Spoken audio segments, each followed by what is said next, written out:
Music Business, What Is This? Is a podcast that focuses on the ever-changing music industry and presents issues and concerns that the average and above average musician has or will encounter. Hey everybody, I'm Richard Johnson. And I'm Jeremiah Hunt. Today we're going to be talking about what happens when you get sick. That's right, sick. None of us want to get sick, but it does happen. And especially after coming out of a pandemic, this is a topic we felt we should cover because things have changed, or things changed, and now they're maybe reverting. Yep. So let's start with this question. Have you ever called out sick for a gig? I definitely have. In fact, there have been plenty of times before 2020 where I've woken up sick or feeling sick. And before 2020, I would respond differently. I would, my process would be different. Okay, so what was that? Depending on what is the process? Depending on who's on the gig, it's a lot of factors that go into it. If I want to do the gig or not, or how badly. Wait a minute. Do you want to do the gig after you've already accepted the gig? Well, if I accepted the gig, then I'm obviously I'm obligated to do the gig. Right. But if you might not want to do the gig. Yeah, but if I'm feeling sick, then it's a gamble. It's like if I go to the gig, am I going to get other people sick? So. A lot of that. So was that a question prior to the pandemic? That was a question prior to the pandemic. Okay. Now it's different because now we have COVID.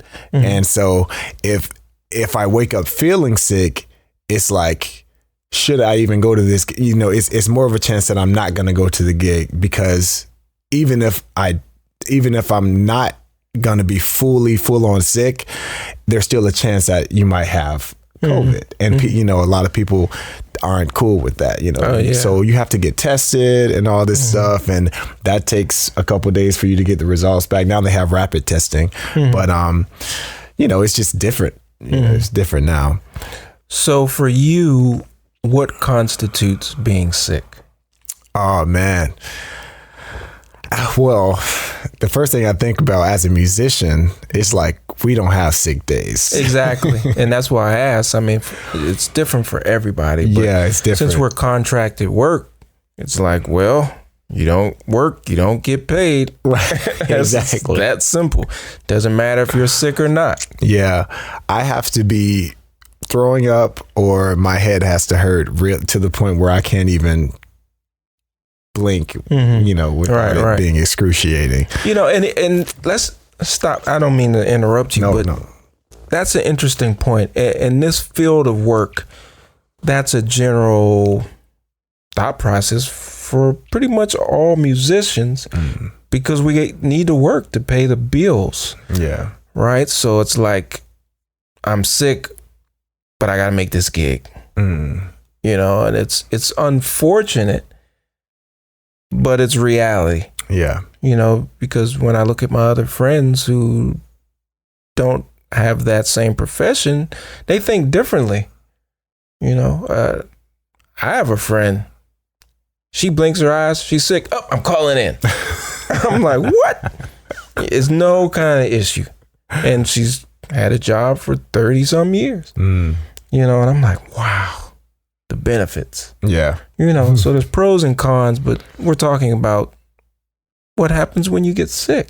Right. And how do you deal with that? Because for some people, that's a mental or an internal struggle. Before it even gets out to the public, you have this internal issue. Okay, I've learned all this music. I've invested all this time. Your name may be on the billboard, on some paperwork, being there. If you're a special guest. Yeah. And I was going to say everyone understands being sick, but that's not true. I gotta be honest. Everybody doesn't understand being sick. There's several things that go into this that we have to consider. And most musicians wait to the last minute. I mean, do you agree or disagree? Yeah, absolutely. Yeah, I mean, because we're waiting to see, will we recover? Is Yeah. this going to get better? Yeah. Before we go through the process of, okay, now I have to contact the leader if you're not the leader. And that sets off a whole chain of other events that has to happen, Right. you know, just to fill the position. And if you're a bass player or a piano player, you're crucial Oh, yeah. to the music. So there has to be adjustments made and people found immediately. And that's always an issue because the best people are going to be busy or working most of the time. Yeah. Now, sometimes you get lucky depending on the day of the week, but it's even more difficult for a bass player. Yeah. You know, Absolutely. then piano is important, but the bass is like, if you're a good bass player, you're working. Yeah. Right. So your options immediately go from, okay, I've got great options if you call 3, 4, 5 months in advance to the day of. The people you find may not be on your list at all. Right. You know? So, but at that point, the issue of being sick, hey, it comes in. So you have to figure out how you're going to deal with that. So let's go back to your process. Okay. So you're sick. You're laying in bed. You're sweating, coughing. The gig's at 7 o'clock. It's now 1:30 in the afternoon. What happens next? If I'm sweating and coughing and, you know, I know for a fact that, all right, this is not going to, get better anytime soon, then, like you said, call the band leader. That's my first step. Call the band leader. Okay, so do you call or send a text? I would call. Okay. And now, why is that? I think this does not with everybody, but some people hide behind text, and I just like to be authentic as possible when I'm talking to my band leaders. Okay. Or if I'm talking to, my bandmates, anybody like that. I just want it to be genuine and, for them to hear my voice so they can just kind of feel. So you want them to from. experience the sickness. Experience all of it. Right. So they can see that, okay, this isn't a jive turkey. Right, exactly. Right. So that's why you call. And that's why I'm asking, because some people just send a text. And that I don't think helps to the validity of the truth of if you're really sick. Right. Yeah. Yeah. Because everybody's not really sick when they're sick. Yeah. So I think the call is important. Yeah. So what happens when they don't pick up? Because a lot of people don't pick up, or they're in a basement where they don't have signal, or they don't get it. Then what do you do? Yeah, a lot of band leaders are busy. Yeah. Or so a recording process, something. Right. So after the call, if they don't pick up, then I would send a text. Okay. And I would text the rest of the bandmates. If I can't get in touch with the leader, okay, then I would text the rest of the bandmates so they know. No, right. Yeah, I didn't think about that, but that's like a safety net. Right. Right, because then everybody goes into emergency mode. Okay, who do we know? They're already thinking about it. Right. Even if they haven't made the call, they know. Yeah. All right, so they're getting that process together. Yeah. But I would tell them, first of all, bass players, if you are a bass player, I think it's imperative that you have an understudy or, someone who you just trust that can play the same gigs that you're on. Because as you said, a good bass player is hard to find. I remember I was doing a gig I was scheduled to do 3 gigs in one day. And the night before, I got sick. I got food poisoning. And I had to go to the hospital. So that's for real. And I couldn't even, I didn't have enough strength to even pick up the phone or text or call anybody. So I had my friend call every last one of the people who I was on the gig with. And the first gig, they just didn't have a bass player. The second gig, they had to find a replacement, and they found one. In fact, I suggested the bass player, and then the third gig, I suggested the bass player. So it's always good to have someone who you trust, someone who you know can play all the things that you can play, you know. And take your gig. Wow. But make sure they're not that good to it. They won't take your What gig. happened? Well, you got sick. Reminds me of Miles Davis. Oh, you went on a honeymoon. Right. Peace. Keep it moving. Right.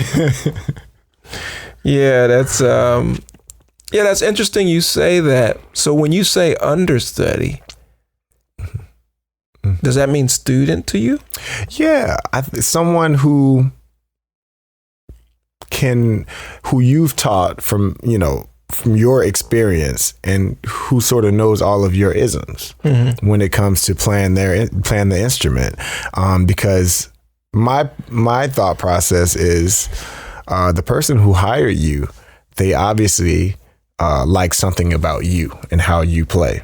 So the closest thing that they're going to get to that is someone who you taught, to play with how you're playing. Okay. That's how I think about it. And then the next best thing is just someone who's your peer or someone who's your colleague who you just hang around a lot. Okay. So this leads me to my next question. Do you reach out to the musician, or do you let the band leader reach out to the musician? First step is asking the band leader. Okay. I will say, hey, I just got sick. Sorry, I can't make the gig.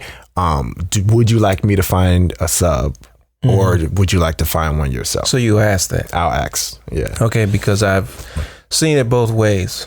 I've seen someone, or if I've experienced someone, send a text and say, hey, I'm sick, which I understand. I found someone to cover the gig. On one hand, I'm happy, but on the other hand, this could create another problem.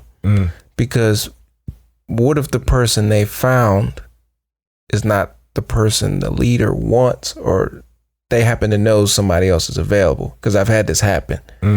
Oh, I wish they would have just told me, because I know so-and-so is free because their gig got canceled. Yeah. Right? So someone else, you got sick, you canceled. They knew someone else who had a gig. The gig got canceled.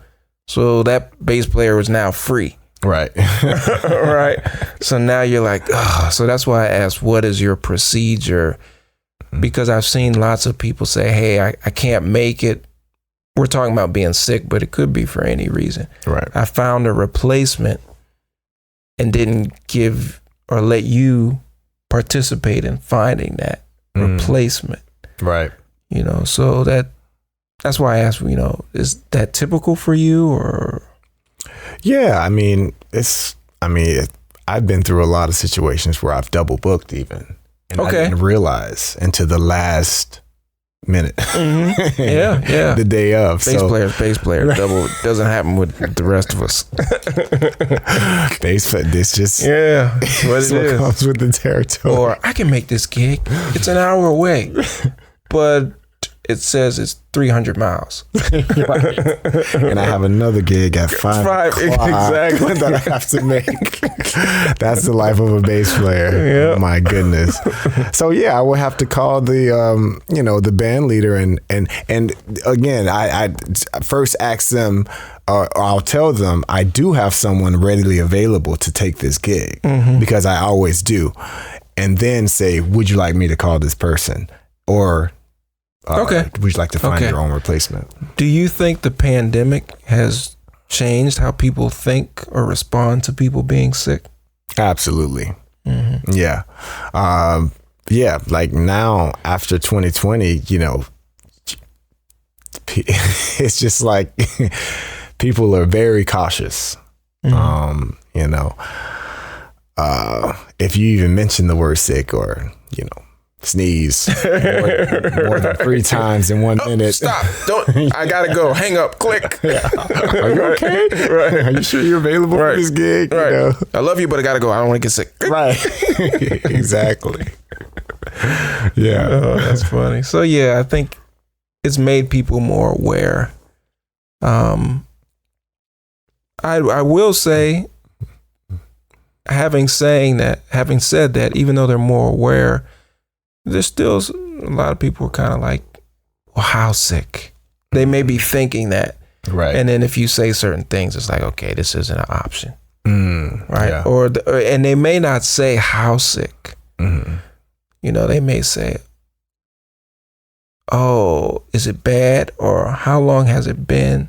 Right. Or they're trying to find out information to gauge how sick you are. Right. Yeah. Because how sick is, oh, that's just too to the point. Right.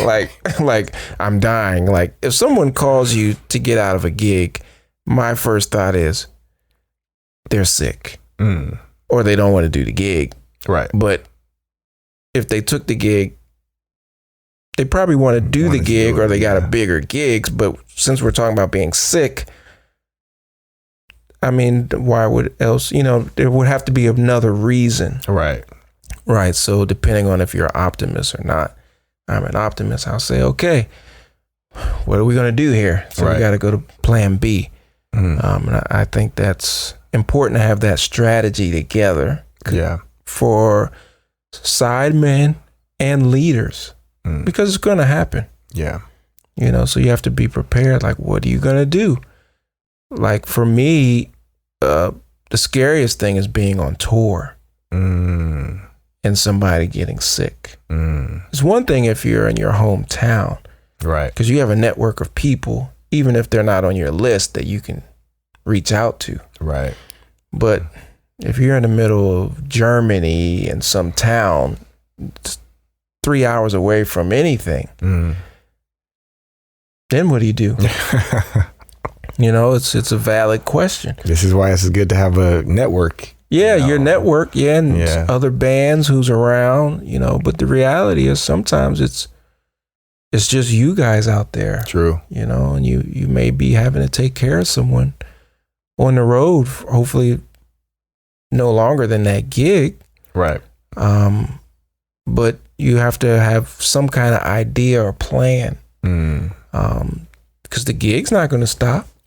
Right. They're not. The show must go on. Yeah, the show goes on. You know, I had a situation that wasn't where someone got sick, but the bass player during the first song, second bar hit his bridge fell off, no bass. On the gig, first tune of the night. Wow. And it went pop. Like, have you ever heard that? Yes. And it's like a big crack. Yeah.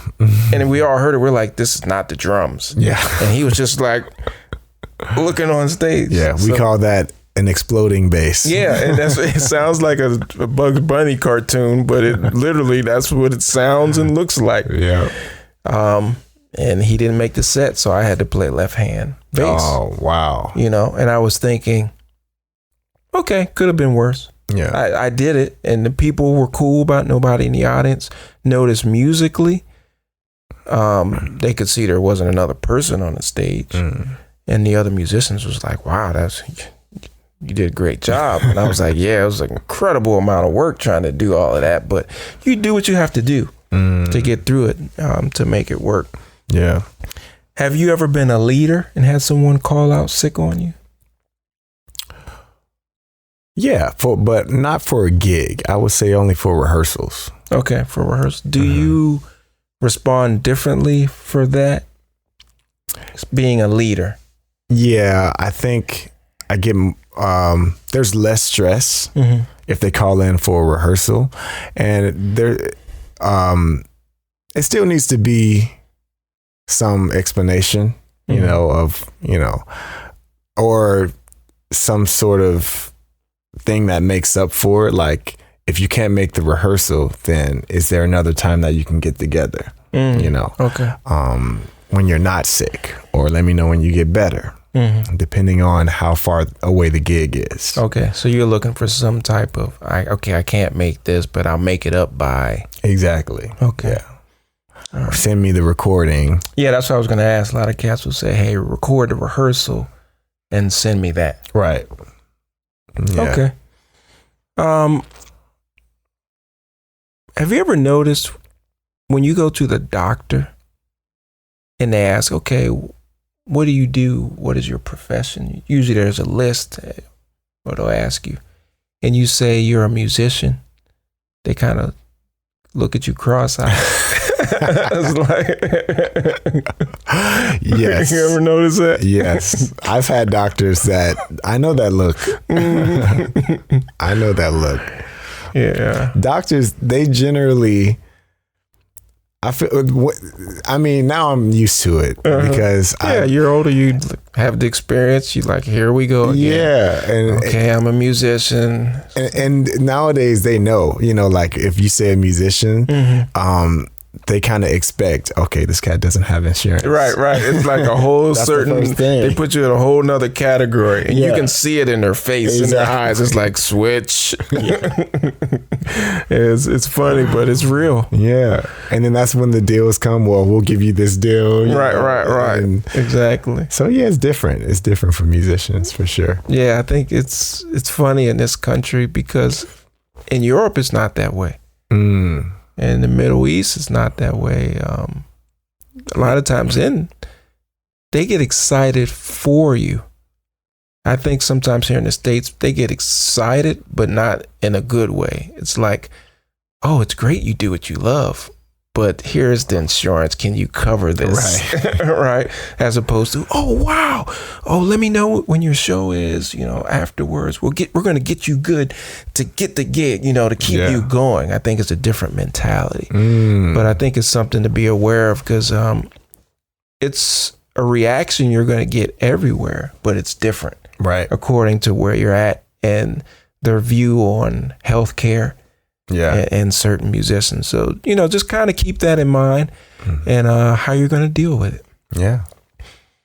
All right. That brings us to a close of What Do You Do When You're Sick? It's been a pleasure as always. Check us out on Spotify, iTunes, SoundCloud. And his name is Jeremiah Hunt. His name is Richard Johnson. This is Music Business. What is this? And we'll see you later. Don't be a hater.